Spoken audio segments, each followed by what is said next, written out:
Let's talk about building your credit score. We're going to create a step-by-step guide on how to build an excellent credit score, even if you're starting from scratch. I mean, absolute zero. Does this sound familiar? You've got no credit history, no score. Maybe you feel like you're just stuck on the outside of the financial world looking in. Well, don't worry about it. In this explainer, we're going to lay out the exact roadmap to get you from 0 to a 750-plus score, and we're going to do it fast. All right, first things first. Before we can build it up, we have to understand what a credit score actually is and, why it matters so much in the first place. So think of your credit score like your financial report card. Here in the US, it's usually a number that falls somewhere between 300 and 850. Lenders, landlords, even some employers, they use this number to get a quick snapshot of how reliable you are with money. A higher score means you're less of a risk to them, and that translates into much better deals for you. So, what's our target?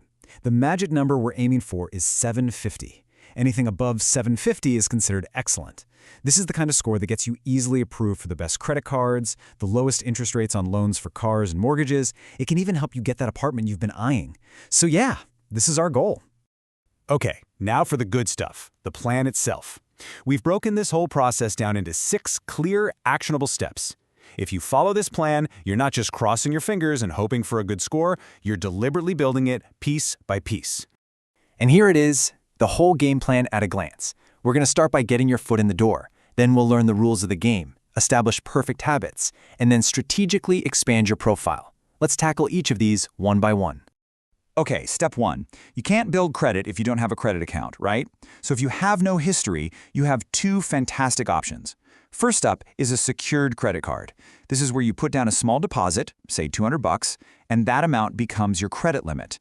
It's a great low-risk way for banks to give you a shot. Your second option, become an authorized user on a family member's card. If they have a great history, you basically get to inherit their good habits. Both are solid first moves. Let's go to step 2, and honestly, this one is huge.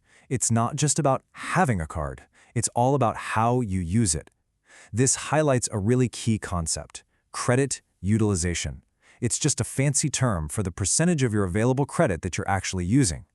As you can see, the sweet spot is to keep that usage low, ideally under 30%, but if you can stay under 10%, even better.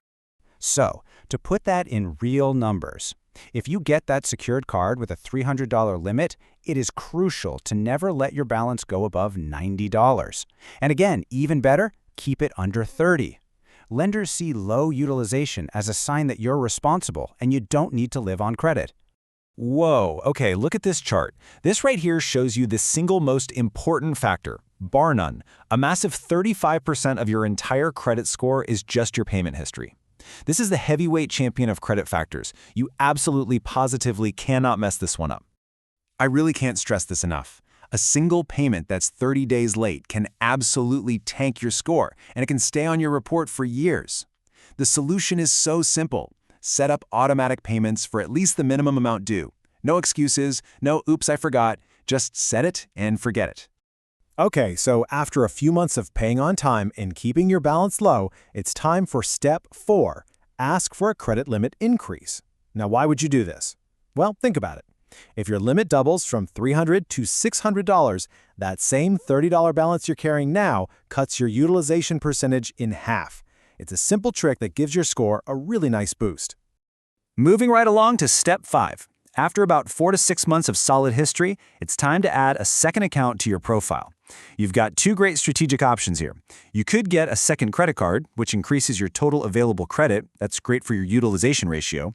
Or you could get a credit builder loan. This shows you can handle different types of debt, which improves what's called your credit mix. Both are really smart moves to strengthen your profile. And finally, step 6. You can't improve what you don't measure, right? So use free services like Credit Karma or the official Experian app to watch your score grow. This is going to keep you motivated, and it'll help you see the direct impact of all your good habits. It's incredibly rewarding to see that number climb. So, you've got the plan. But the big question is, how quickly are you actually going to see results? Let's look at a realistic timeline for your first year of building credit. This is pretty much what you can expect if you stick to the plan. Within the first 3 months, you'll finally get your first score, probably in the mid-600s. Keep up the great work, and by that 6-month mark, you could easily be in the good range, somewhere around 700. And within that first year, that excellent 750 plus score is absolutely within your reach. Now that we know what we should do, it's just as important to know what not to do. So here are the 4 cardinal sins of credit building that can just undo all your hard work in a flash. First, never ever max out your card. We just talked about utilization. This is the fastest way to absolutely destroy it. Second, we already covered it, but it's so important it bears repeating. Never miss a payment. Third, don't apply for a whole bunch of cards all at once. Every application is a hard inquiry, and too many of those can make you look desperate for credit. And finally, never close your oldest credit card. The length of your credit history is a really key factor, so you want to keep that very first account open forever. So here's the bottom line. A great credit score isn't something that just happens to lucky people. It's a predictable outcome. It's the direct result of following a clear set of rules consistently over time. And now you have the rules.